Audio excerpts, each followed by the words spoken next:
Hello, all you amazing and wonderful people. Welcome back to the channel, IStandAlone Gaming. And with that being said, in the last episode, we went and made a nice little nuclear reactor facility. So if you'd like to see that, check out the link in the top right. But with that being said, in today's episode, I think we're going to work on blueprints. Reason being is I feel like we have enough power now to start working on bigger and better builds. And the blueprint designer should help us accomplish this. So with that being said, I already made a few just because I wanted to test it out.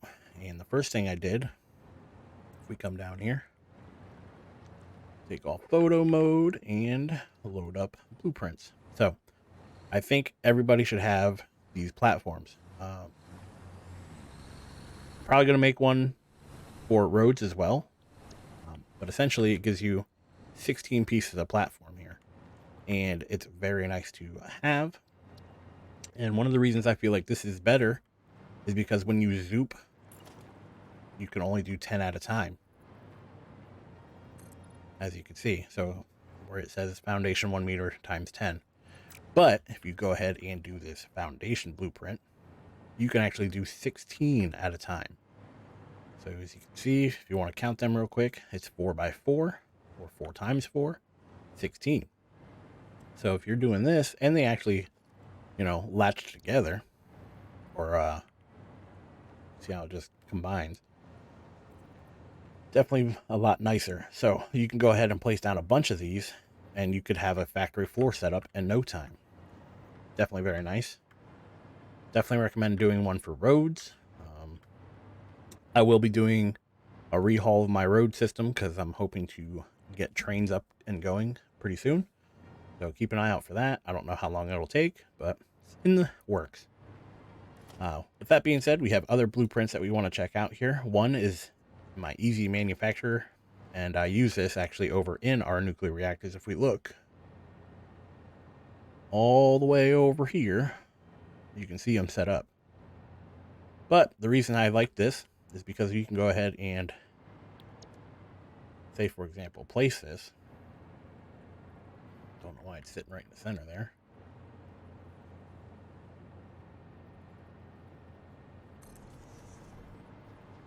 And then you can go ahead and place it right next to it,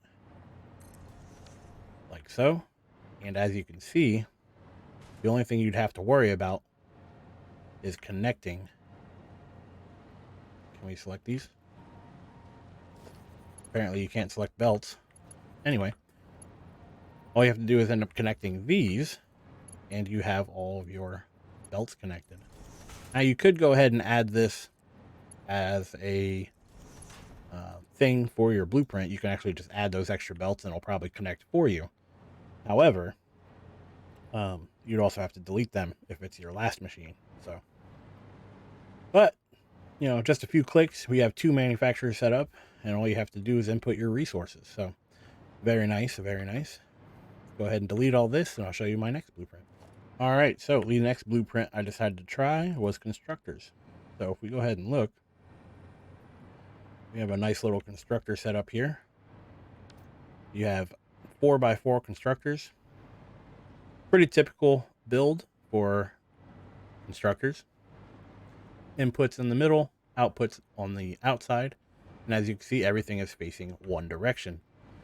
And the reason we have everything facing one direction is we can go ahead and place another one, like so. And now these will connect right to the other ones.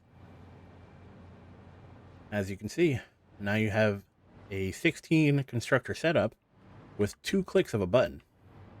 Technically 4 if you want to count placing the platform, but as you can see, it helps you out drastically when you're making bigger builds.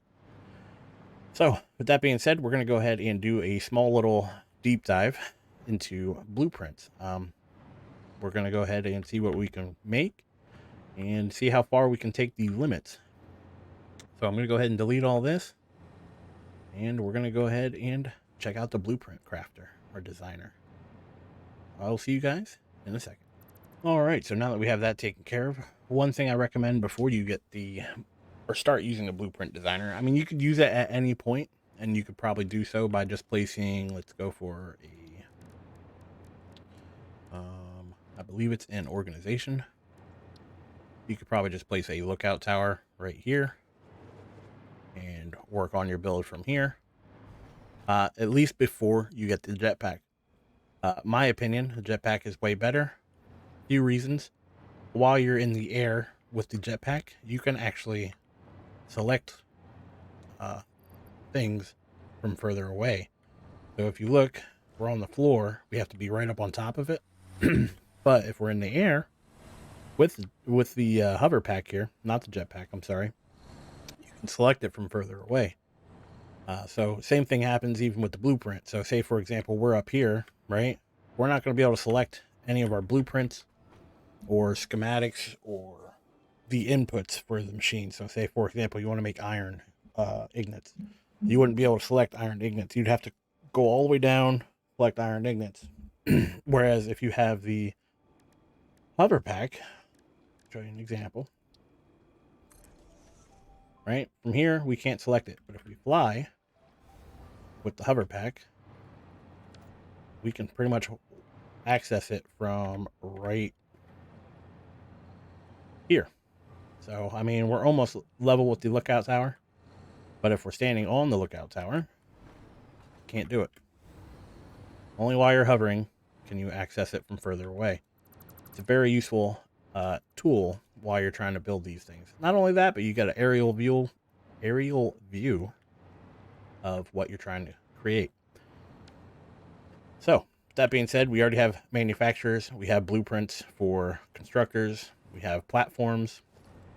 One thing I think we're going to need, probably still need, is smelters. So you should probably do a blueprint for each and every kind of machine. So like foundries, refineries, all that jazz. I'd have at least one. Maybe multiple if you want to be specific. So when I'm going to make blueprints like this, I'm actually going to refrain from selecting a particular item for it to craft. And this way, whenever I do decide to use the blueprint, I can just go in and create whatever I want. Because I'd rather have one blueprint that can serve all my needs instead of 4 blueprints that serve a specific need, if that makes sense. So I could go here and change all these to pure aluminums, but every time I go and place this blueprint, then all of them will be set to aluminum, and I'd have to change them anyway. Whereas if I just go ahead and select nothing, I can just select whatever I need during the time that I need it. So basically, we just go ahead and build as we normally would. So let's go right there. These are in the wrong location.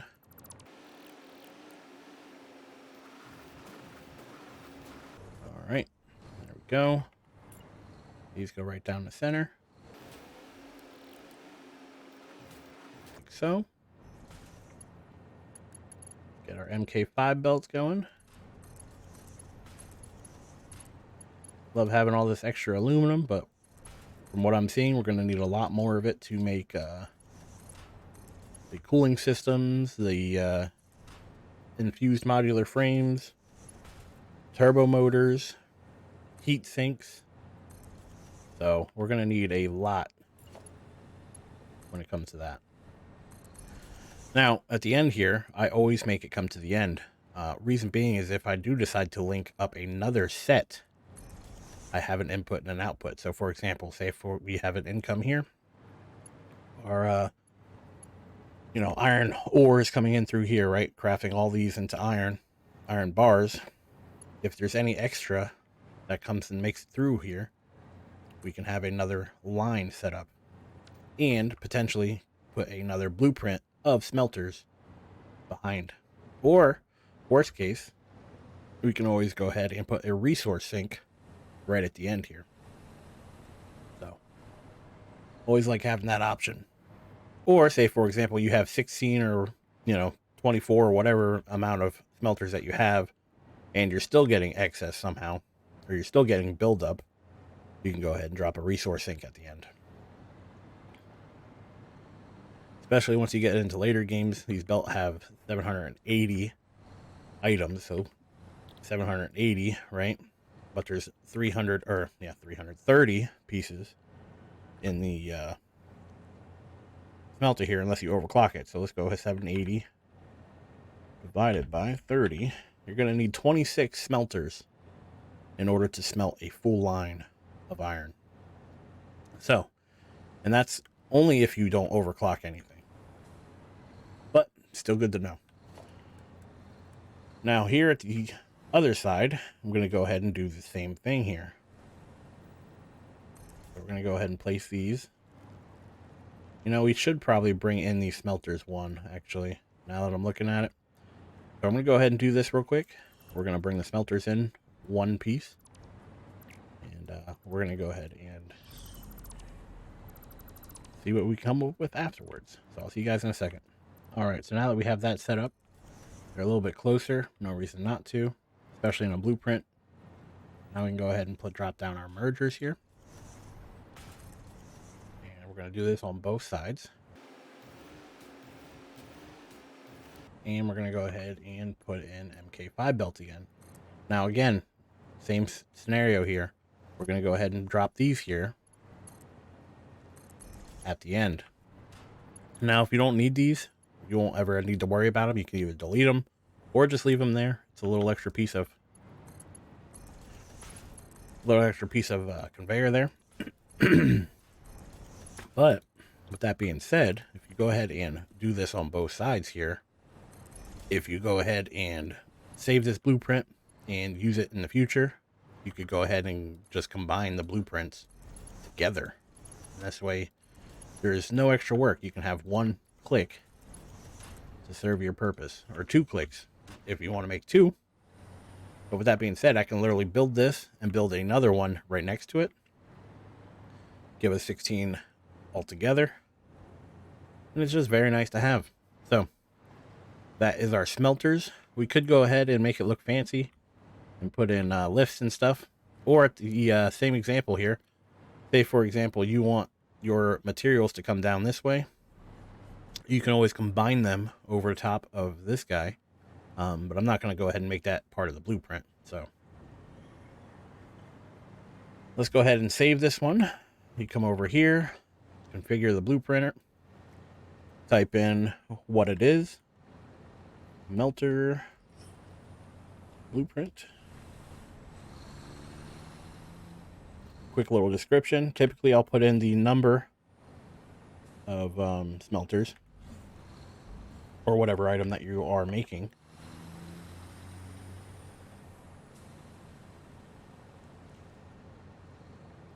And this way, if I do decide to make ones that only have like 3 or 6 or whatever, I'll know which is which. Select an icon here. We'll just select the smelter and save blueprint. Now, once you save blueprint, you can go ahead and clear designer. As you can see, everything disappeared. And once you do that, you can load the same thing back up. So let's go and load smelter blueprint, just like that. And as you can see, it built everything back the way it just was. That is how you know your blueprint is working. And then you can go ahead and just clear it again. Now, every time you delete a blueprint off of here, your items will be stored in this box. So make sure you're picking your items up as needed. And then you can continue crafting different blueprints. So what I think I need next is maybe a foundry blueprint, and it'll take more clicks, but I feel like we'll have more control of what is being used. So we're just going to go ahead and do it this way. So we're going to have one set of 3, and like I mentioned before, we could go ahead and put in our inputs.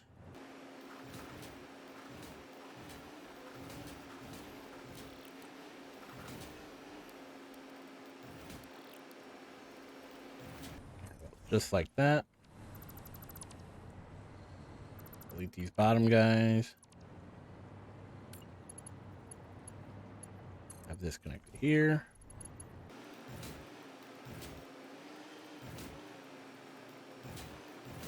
And there we go.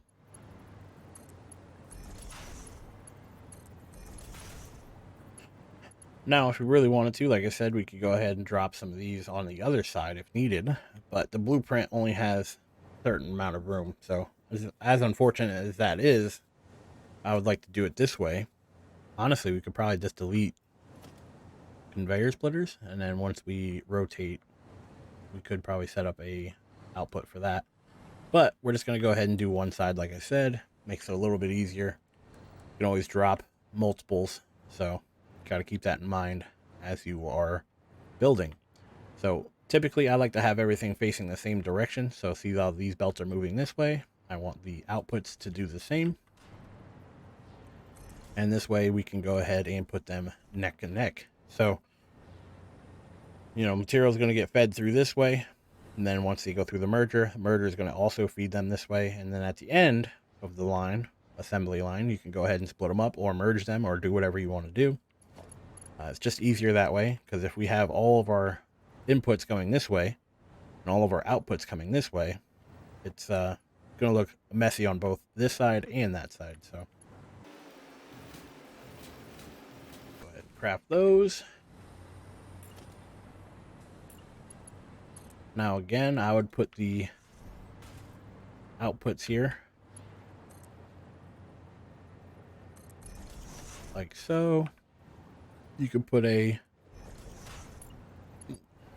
thing like that, and then there you go, you have your outputs. And you could also do the same for your inputs here.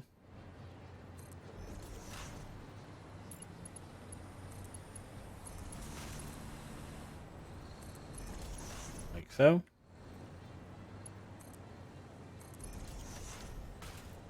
And there we go. We have a nice little foundry setup.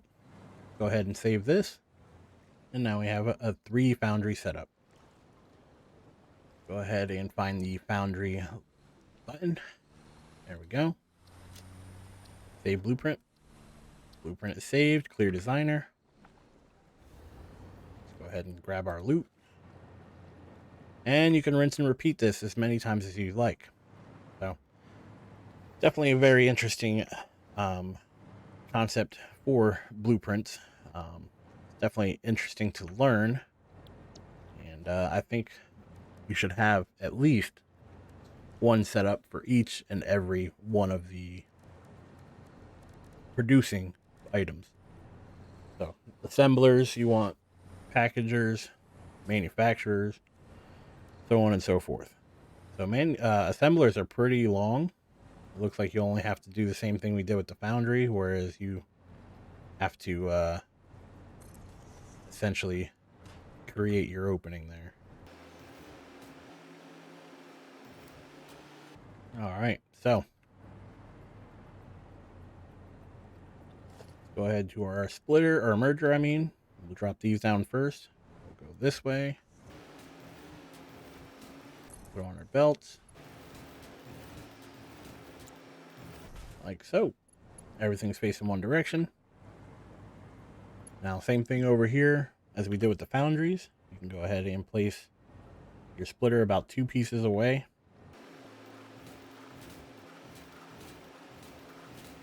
Delete the bottom one. Now, you could go ahead and do this and put them 3 up and use a lift, but either option works. You don't have to go ahead and do that. It really comes down to preference. If you think it looks better with a lift, go ahead and use a lift. You just have to add an extra manufacturer on top, or a splitter on top, I'm sorry, and then put in your lift. So, like so. So you could go ahead and do that. Does look a little cleaner, but it doesn't really matter in the grand scheme of things. Either way, gets your parts to where they need to be, and you're probably not going to be running in between your machines.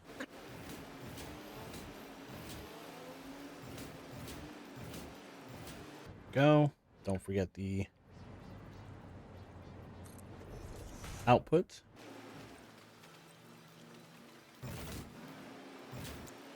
Don't forget the inputs.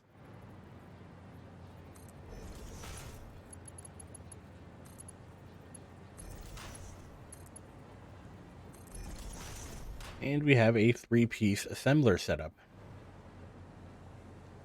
Let's go ahead and save this guy.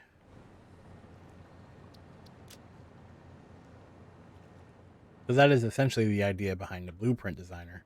Another thing you can use or do this with is, say for example, you want to make roads, right? You could go ahead and place down your 3x3.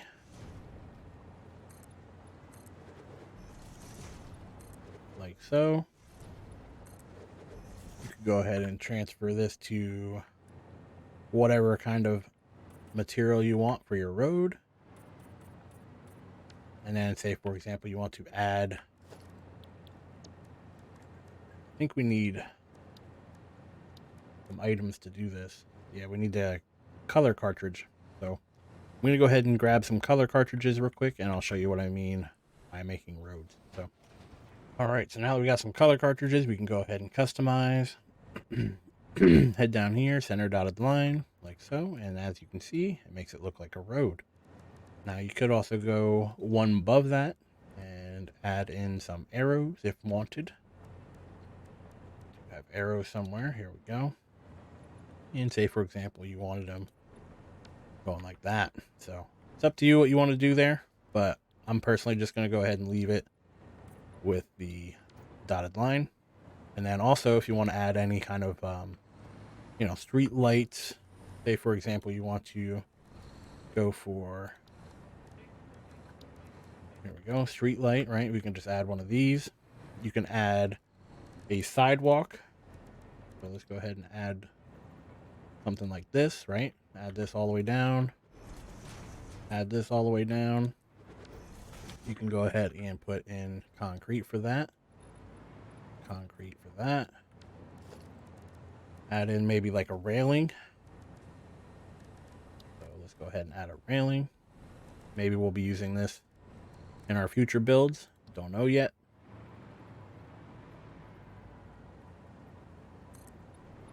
So add in the railing like so.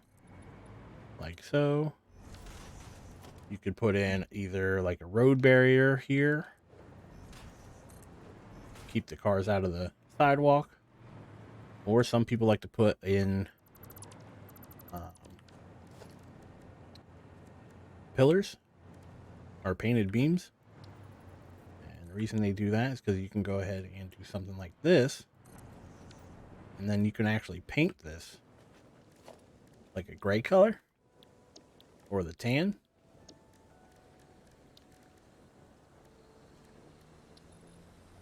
Like so. And it kind of looks like a little curb there. So it's really up to you what you decide you want to do. But the whole point of the blueprints is so you can add all these things together and then simply build the blueprint. So I'll show you what I mean once we're done doing this. I'm going to go ahead and add some lights. The only downside about adding lights or anything like that is you will have to add power at the end. So just keep that in mind as you're building these, that you will have to add the power. All right, so we have these street lights added in. And there's one thing that you want to keep in mind. All the colors that you use in the blueprint will be the same colors that are used when you craft the blueprint. So say, for example, you want your lights to be black and yellow. When you go ahead and craft the blueprint later, your items will be black and yellow. So go ahead and add these in. Now you can go ahead and craft that. So let's go ahead and save this as a road design. We're going to say two-way road. Two-way rod. That sounds dirty. Two-way road.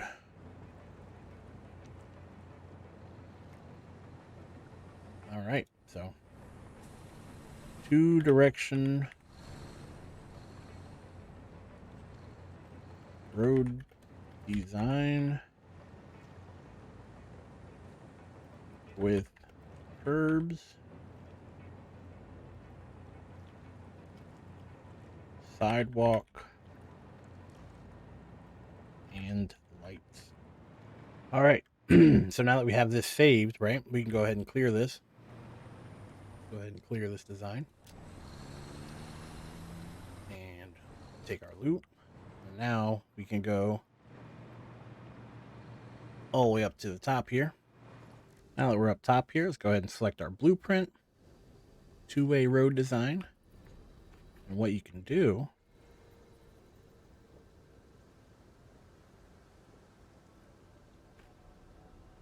I'm not sure why it's sitting down lower.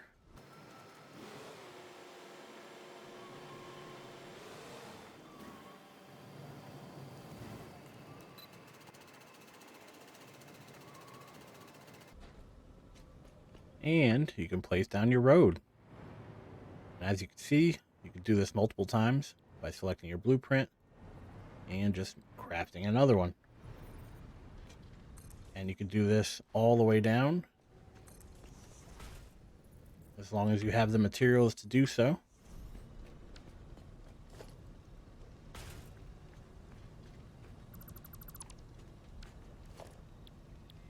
Making it completely easier to redesign either your old factories or old roads or anything like that. And as you can see, kept all the colors, black and yellow. And as you can see, it makes it way easier to craft bigger structures. So, if there's anything you'd like to see me build in the Blueprint Designer, or if you want me to share any of these designs or anything like that, or if you have tips and tricks on how to create better designs, please let me know, because I would definitely be interested in that. But with that being said, I think I'm going to go ahead and end this episode here. It's a little bit of a quicker one, but I really wanted to get into the blueprint designs and see what you guys think about it and see what tips and tricks you guys have. And definitely leave comments down below of what you can do and help me and everyone else out that wants to see. Definitely would appreciate that. So, but with that being said, I'm going to go ahead and end the episode here. If you learned anything, or if you just simply liked the video, please leave a like. And if you want to see more content of Satisfactory or just content that I make in general, please subscribe to my channel. But with that being said, thank you for your time. Thank you for watching. And I really hope to see you in the next video. Take care.